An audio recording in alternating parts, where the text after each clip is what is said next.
Assalamualaikum warahmatullahi wabarakatuh. Sahabat investor, kita berjumpa lagi dengan channel Ngaji Saham Syariah, sebuah channel tempat belajar bersama tentang saham syariah mulai dari nol. Baiklah teman-teman, pada saat ini kita akan mencoba membahas kita membandingkan antara nabung di BCA atau di Bank Syariah Indonesia dengan kita membeli kedua saham bank tersebut. Dan ada yang bertanya kepada saya, mana yang lebih menguntungkan kalau kita nabung di bank baik Bank BCA maupun BSI, Bank Syariah Indonesia, dengan membeli saham kedua bank tersebut.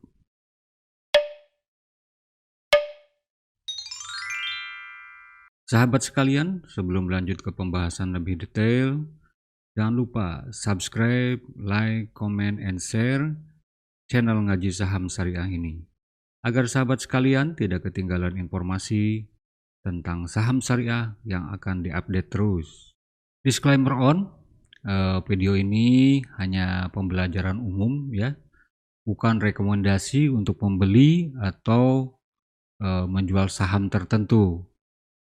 Sehingga segala resiko itu menjadi tanggung jawab teman-teman sendiri Baik, kita langsung saja Nah, ini adalah saya sudah bikin tabel tentang perkembangan kalau kita nabung, tapi di sini artinya nabung tuh deposito Deposito misalnya di BCA. Nanti juga akan kita coba lihat bagaimana kalau deposito di Bank Syariah Indonesia.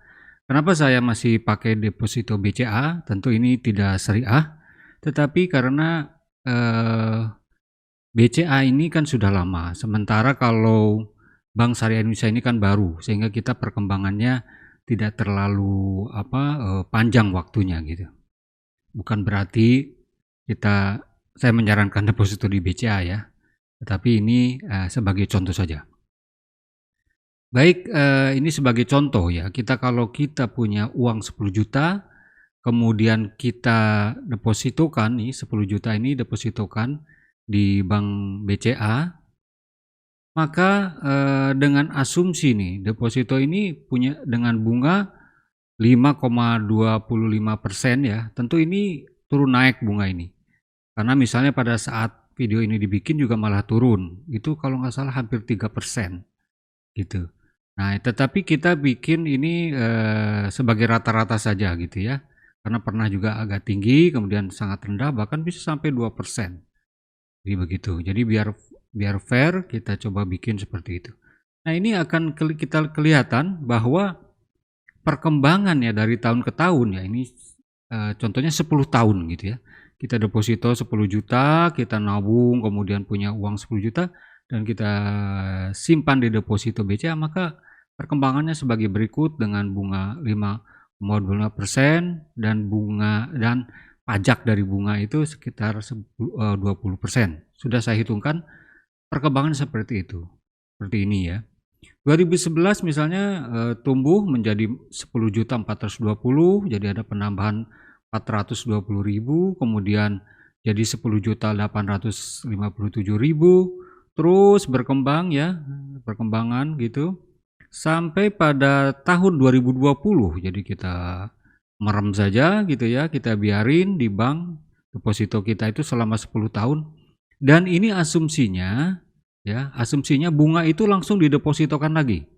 Jadi tenor 1 tahun gitu kemudian didepositokan lagi sehingga bunganya itu berbunga lagi gitu Ini berbunga terus, sehingga ini pada tahun 2020 maka kita akan mendapatkan uang kita menjadi sebesar 15.089 Tentu ini tidak persis banget kalau kita sekarang, karena pasti bunganya berbeda gitu Karena ini bunga dari bulan ke bulan, tahun ke tahun ini akan berubah. Tapi gambaran seperti ini. Jadi kita akan mendapatkan 15 juta. Kemudian bagaimana kalau kita punya uang 10 juta itu kita taruh di saham BCA. Jadi kita belikan saham BCA gitu kita belikan saham BCA, dengan 10 juta ini dapat berapa sahamnya? Sahamnya itu kita mendapatkan 2073 lembar saham. Atau kalau di saham itu kan biasa disebut dengan hitungan lot ya. Dibagi 100 saja ini. Jadi itu kita dapat 20 lot saham BCA. Dengan harga pada saat itu harganya 4.825. Artinya 10 juta ini, dibagi harganya, ketemu ada sekian lembar saham. Jadi lembar sahamnya seperti ini. Kemudian di saham itu juga ada fee pada saat kita membeli saham, itu ada fee yang harus kita bayarkan yaitu 0,18%. Ini kecil ya. Nah fee-nya itu dikalikan itu jadi 10 juta ya kali 0,18% itu ketemu angka 18.000. Jadi inilah biaya yang harus dikeluarkan. Nah kemudian kita juga biasanya rutin, karena BCA ini rutin bagi dividen, kita setiap bulan mendapatkan dividen gitu ya.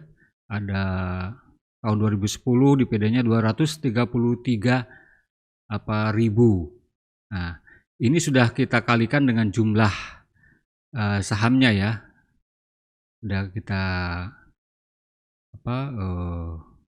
kalikan dengan jumlah sahamnya. Jadi per lembarnya tidak segini tentu. Per lembarnya berarti 233 gitu ya. Ini. Nah, bukan 233, ini per lembarnya itu di bawah inilah tentu ya. Nanti bisa dilihat di slide berikutnya. Nah, dengan seperti ini, kondisi seperti ini ya, harga yang terus ada naik gitu ya, ada turun juga di sini, turun nih. Kemudian juga dividen seperti ini, setiap tahun kita dapat dividen seperti ini, dan ada biaya. Nah di sini tidak ada biaya sama sekali karena saham ini kita tidak perjualbelikan gitu ya, cuma sekali aja beli di sini, kemudian jual di sini. Saham itu tidak dibelikan, dividennya kebetulan kita tidak belikan lagi ke saham. Jadi dividen itu benar-benar kita terima saja cashnya. Nah cashnya itu totalnya sebesar ini gitu ya. Kalau dibelikan lagi ke saham itu lebih besar lagi ini, tapi kita anggap saja seperti ini karena perhitungannya akan jauh lebih rumit lagi. Nah ini perkembangannya seperti ini. Tahun 2011 dari 10 juta menjadi 13,575 juta, kemudian menjadi 16,5 juta, menjadi 18,8 juta, 20 juta, 27 juta gitu ya. Kemudian turun sedikit di sini dari 27 juta 500 menjadi 27 juta 300, kemudian naik lagi ke 32, 45 juta, 53 juta, 69 juta, sampai terakhir itu 69 juta ini di tahun 2020 ya, 10 tahun. Dan kalau kita tambah dengan ini, dengan dividen yang kita terima ya di luar saham tentunya, dan dikurangi biayanya, yaitu biaya beli dan biaya menjual nih, biayanya seperti ini. Pada saat membeli kita 18.000 karena perkaliannya kecil kan, itu kan ke 10 juta, tapi karena ini perkaliannya 0,28% gitu kali 69 juta karena sudah naik. Nah ini sebesar ini, biayanya kecil, lumayan kecil lah, tidak terlalu besar, sehingga hasil akhirnya jadi 74 juta. Mari kita bandingkan ya, kalau kita nabung atau deposito, bahkan kalau nabung biasa itu jauh lebih kecil sih. Itu tidak ada artinya lah, kalah dengan dengan inflasi ya. Inflasi sendiri mungkin sekitar 4, berapa persen gitu ya. Nah ini hasilnya seperti ini.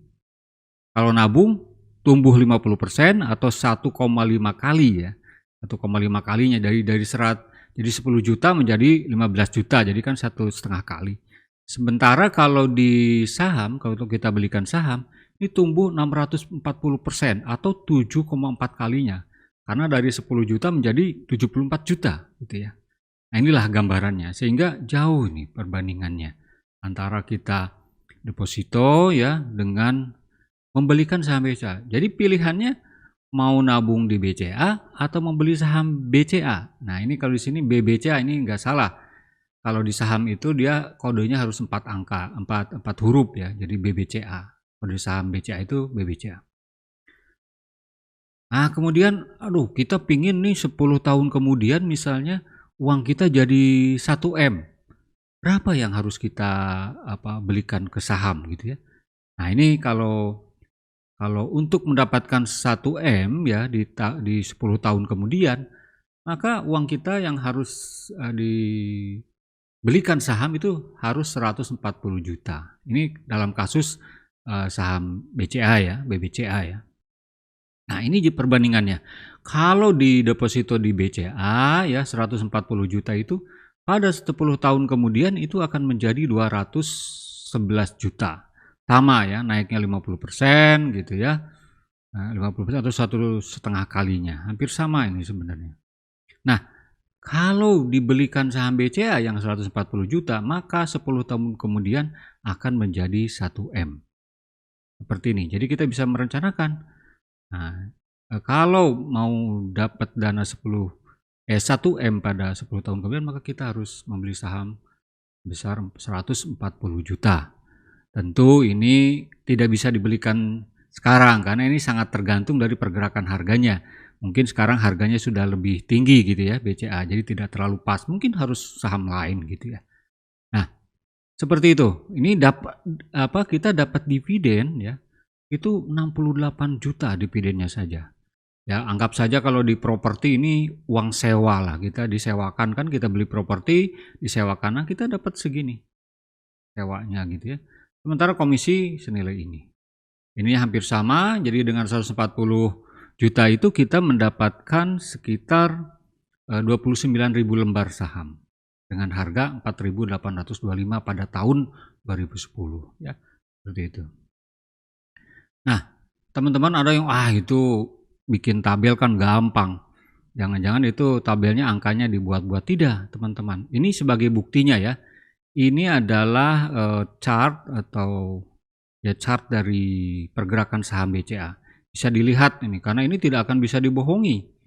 Ini saya menggunakan Stockbit di sini. Ini sahamnya seperti ini. Dia turun naik, tapi dalam jangka panjang itu naik gitu ya. Dalam jangka panjang naik. Tapi di sini tentu ada pergerakan. Nah, ini yang sering membuat orang, wah saham itu turun naik betul, tapi dalam jangka panjang lumayan bagus kenaikannya. Nah, ini seperti ini, hampir sama. Pada ini dengan 10 juta tuh seperti ini ya, harganya di awal nih segini ya.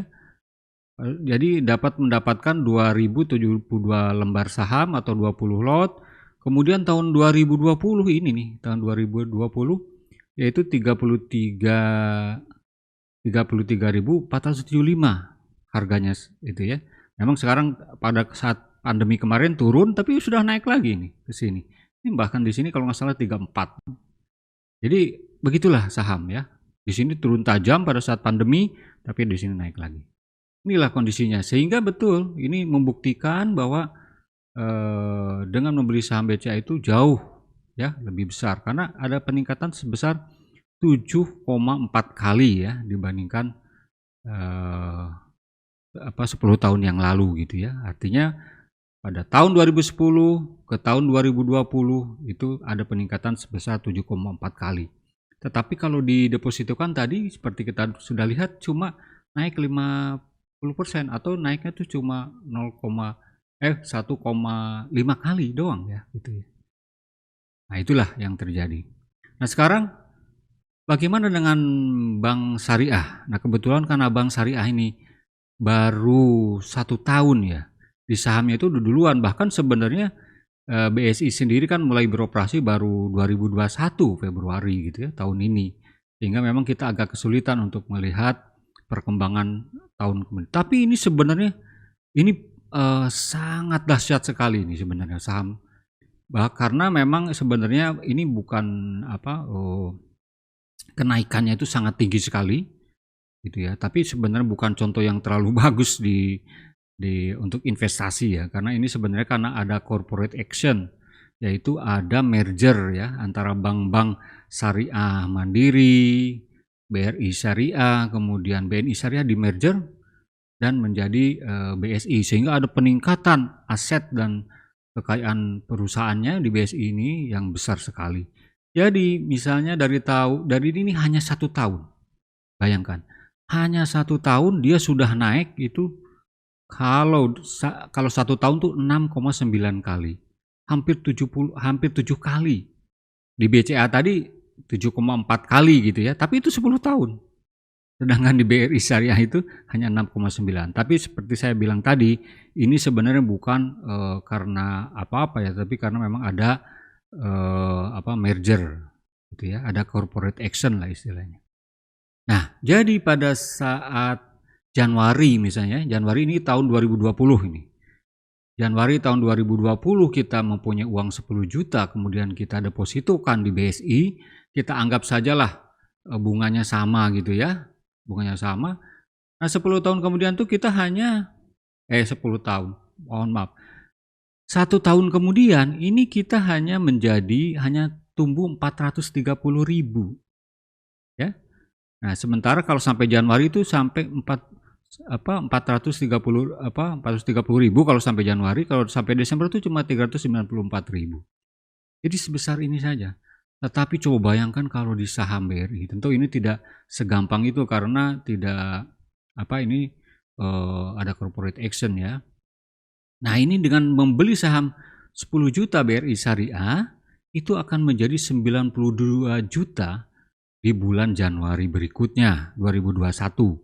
Jadi beli 10 juta di 2020, kemudian di Januari 2021 itu menjadi 92 juta atau 9,3 kali gitu ya peningkatannya. Ini sangat dahsyat sekali gitu.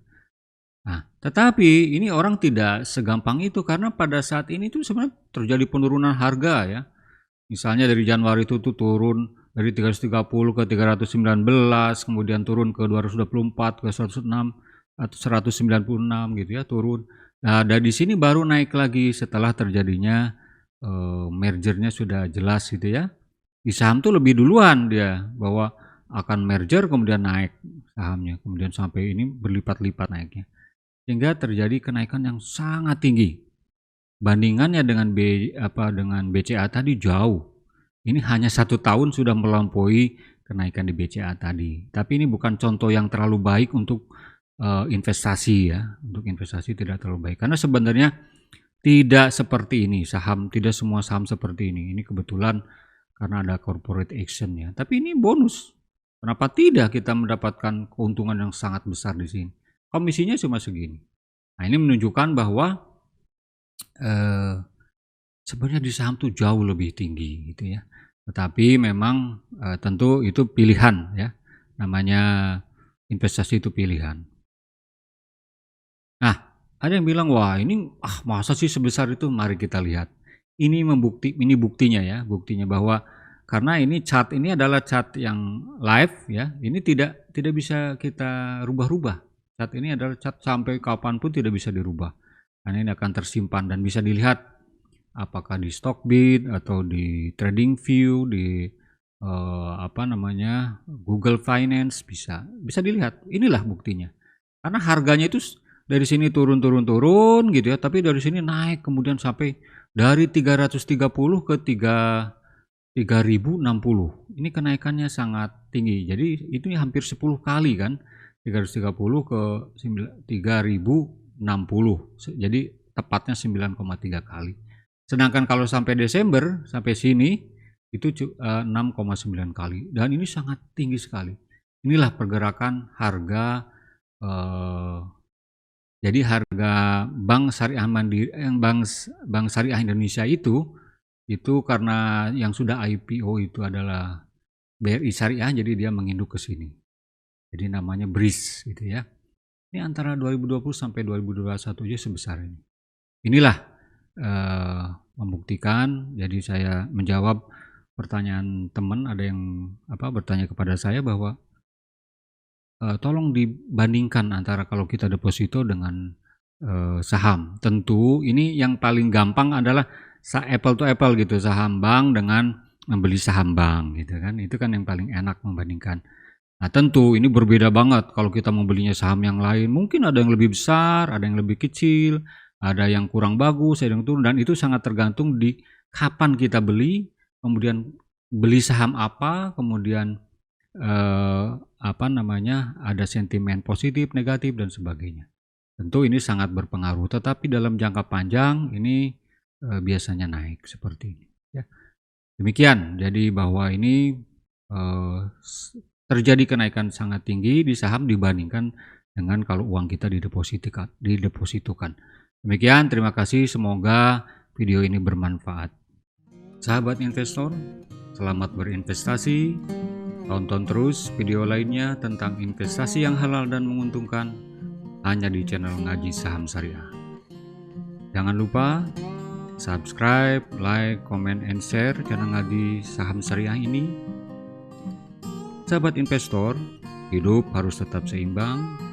Karena itu tetap rileks, bahagia, bermanfaat bagi sesama, dan terus berusaha menggapai sukses dunia akhirat. Anjada wajada. Sampai jumpa pada video berikutnya. Wassalamualaikum warahmatullahi wabarakatuh.